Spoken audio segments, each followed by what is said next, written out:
Hello, and welcome to Critical Thinking in COVID-19, Episode 13, Death Analogies. One stock argument against social distancing and other restrictive responses to the pandemic is to conclude that these measures should not be taken because we do not take similar approaches to comparable causes of death. Put more formally, the general argument would be this. Premise 1. Another cause of death kills as many or more people than COVID-19. Premise 2. We do not impose social distancing and other such restrictive measures to address this cause of death. Conclusion. We should not impose social distancing and other such restrictive measures to address COVID-19. Those making the argument often use the flu as an analogous cause of death, but people have also made comparisons to automobile accidents, suicides, heart disease, drowning in pools, and so on. While the specific arguments are presented in various ways, they're all what we philosophers call an argument from analogy. The argument by or from analogy, informally speaking, is an argument in which it is concluded because two things are alike in a certain ways, they are alike in some other way. More formally, the argument looks like this. Premise 1, x and y have properties p, q, r. Premise 2, x has property z. Conclusion, y has property z. In this case, x and y are variables that stand for whatever is being compared, such as causes of death, comparing, say, deaths by flu to deaths from COVID-19. P, Q, and R are also variables, but stand for various properties or features that X and Y are known to possess, such as, in this case, being causes of death, killing people. Z is also a variable, and it stands for the property or feature that X is known to possess, such as not being addressed by social distancing, and the idea is to conclude that because X and Y have these P, Q, and R in common, and X has Z, that Y is Z as well. Now, the use of P, Q, and R is just for the sake of illustration, to have the template there. The things being compared might have many more features or qualities in common, or less. Now, the argument by analogy is an inductive argument. This means that it is so supposed to be such that if all the premises are true, then the conclusion is probably true. Like other inductive arguments, the argument by analogy is assessed by applying standards to determine the quality of logic. Like all arguments, there's also the question of whether the premises are actually true or not. So there are two main things to look at when assessing any argument. One is the quality of logic. Is it good reasoning? And secondly, are the premises in the argument true or not? So how do we tell whether we've got a good argument by analogy or not? Well, there are three main standards for assessing an argument by analogy. And the better it meets these standards, the stronger the argument, the more likely it is that if the premises are true, the conclusion is true. And to the degree which it doesn't meet these standards, the weaker the argument is. The first standard is this: the number of shared properties. So the more properties the two things, X and Y, have in common, the better the argument, the stronger it is. This standard is based on the common sense notion that the more two things are alike in other ways, the more likely it would be that they'd be alike in the way we're concerned with. It should be noted that even if the two things are very much alike in many ways, there's still the possibility they're not alike in regard to the property we're concerned about, in this case, naming the variable Z. This is one reason why analogical arguments are inductive, because you have a leap from the thing you know about having the quality in question to the thing you don't know has a quality in question, but you're inferring that it does. Secondly, is the relevance of shared properties. The more relevant the shared properties are to property Z, the stronger the argument. To get a bit technical, a specific property, for example property P, is relevant to property Z if the presence or absence of P affects the likelihood that Z will be present. It should of course be kept in mind that it's possible for X and Y to share relevant properties, while Y does not actually have property Z. Again, this is part of the reason why analogical arguments are inductive, because all your premises could be correct, and even if you are reasoning well, your conclusion could still be wrong. Third, there are the relevant dissimilarities to consider. So it must be determined whether X and Y have relevant dissimilarities as well as similarities. The more dissimilarities and the more relevant they are, the weaker the argument.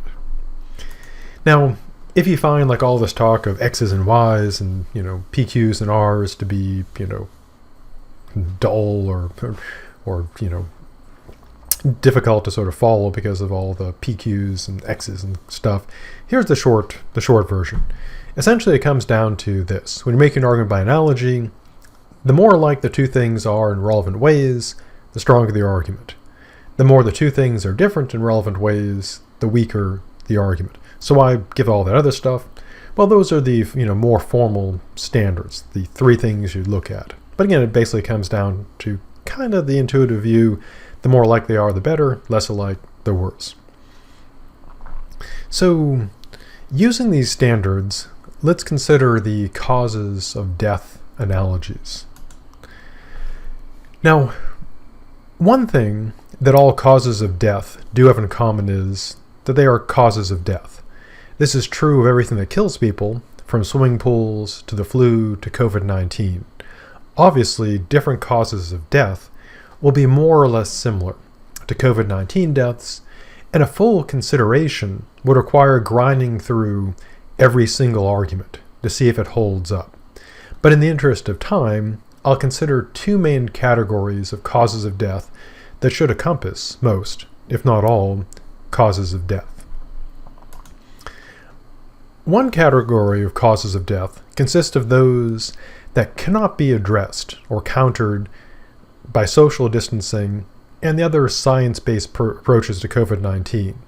These include such things as suicide, traffic fatalities, and swimming pool deaths. We obviously do not use methods such as social distancing to address suicide, traffic, and swimming pools because they would not work. As such, arguing that because we do not use social distancing to combat traffic deaths, so we should not use it to combat COVID-19 would be a terrible analogy. To use an analogy to assess the analogy, which is perfectly fair to do, this would be like arguing that since we do not use airbags and seatbelts to address COVID-19, we should not use them to reduce traffic fatalities. That would be bad reasoning. Or as another example, that because we don't use contact tracing to deal with, say, cancer, we shouldn't use it for COVID-19. But obviously, cancer does not work like COVID-19. To be fair, a person could argue that what matters is not the specific responses, like whether you're doing social distancing, closes businesses, etc., but the degree of the response. That is, since we do not have a massive and restrictive response to traffic fatalities, we should not have a massive response to COVID-19. While it is certainly rational to treat a threat proportional, to the degree of threat it offers, proportional response, the obvious reply to this argument is to point out that we in fact do have a massive and restrictive response to traffic fatalities. Vehicles must meet safety standards. Drivers must be tested and licensed. There are volumes of traffic laws. Traffic is strictly regulated with signs, lights, and road markings. And as anybody who's ever gotten a ticket knows, the police patrolled the roads regularly, ticketing people and enforcing, a wide range of traffic laws. Even swimming pools are highly regulated in the United States. For example, here in my adopted state of Florida, public swimming pools are required to be fenced in. They have to have self-locking gates in order to keep people from dying in swimming pools, to help prevent that. And so they are regulated as well. So somewhat ironically, drawing an analogy to things like traffic fatalities, even swimming pools, supports massive and restrictive means of addressing COVID-19. Now, horribly, the best way to argue against a strong response to COVID-19 would be to find a cause of death on the scale of COVID-19 that we as a nation do little about, and then argue that the same neglect should be applied to COVID-19. Poverty and a lack of health care would certainly be two good, or rather horrible, examples.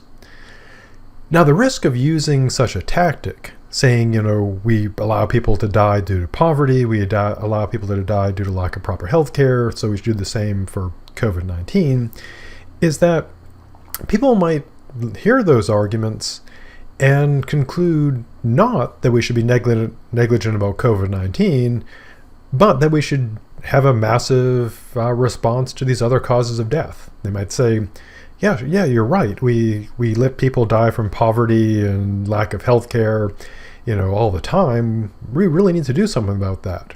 And so there's a risk of that tactic, from a purely pragmatic standpoint, of that tactic backfiring.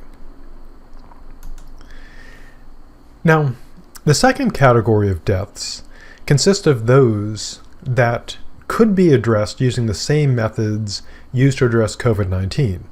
The common flu would be an excellent example here. The same methods that work against COVID-19 will generally work against the flu. Keeping away from people, wearing masks, washing quite a bit, etc. As many have argued, including the president, even in a bad flu year, life remains normal. We don't have social distancing, businesses don't get closed, masks are not mandatory.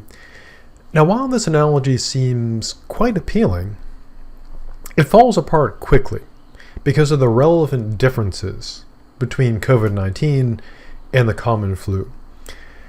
Due to a lack of, extensive testing in the United States, we don't know the exact death rate for COVID-19.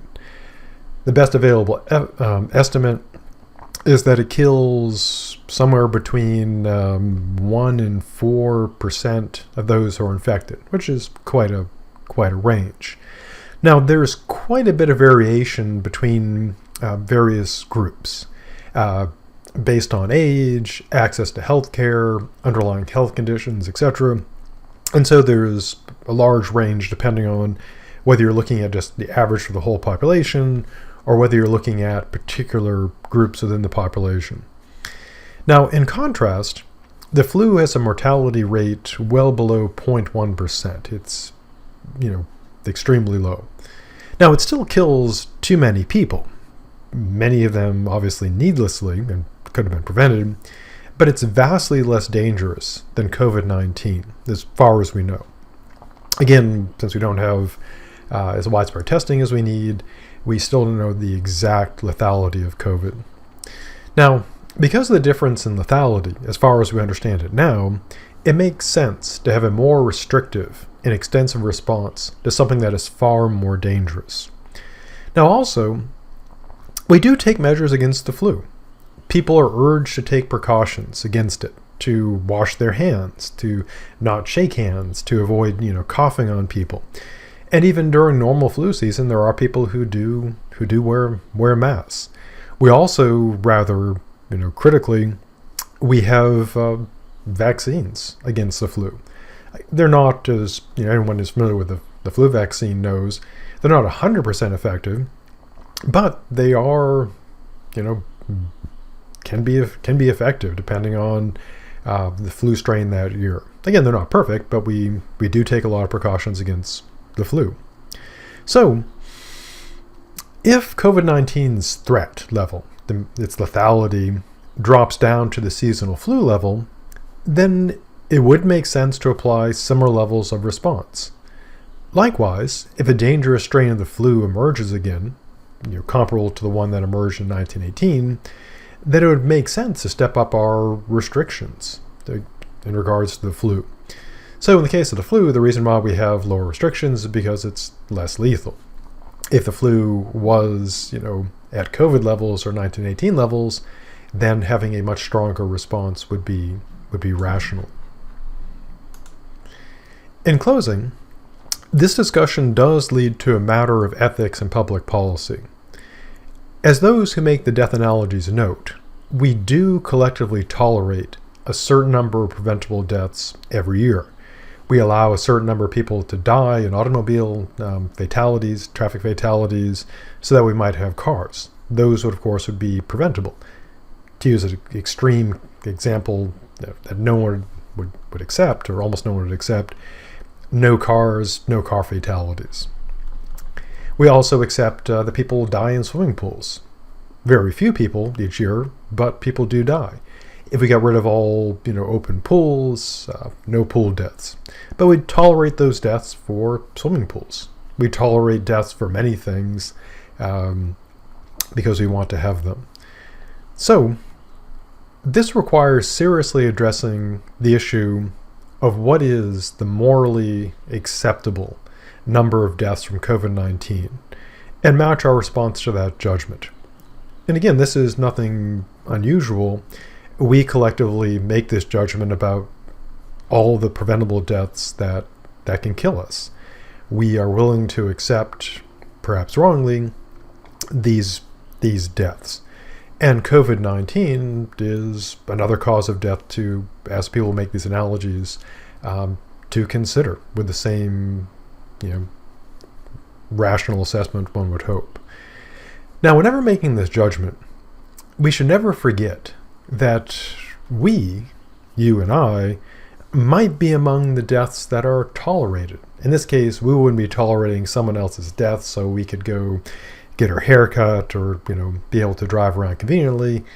We would be the ones being dead so someone else could do that.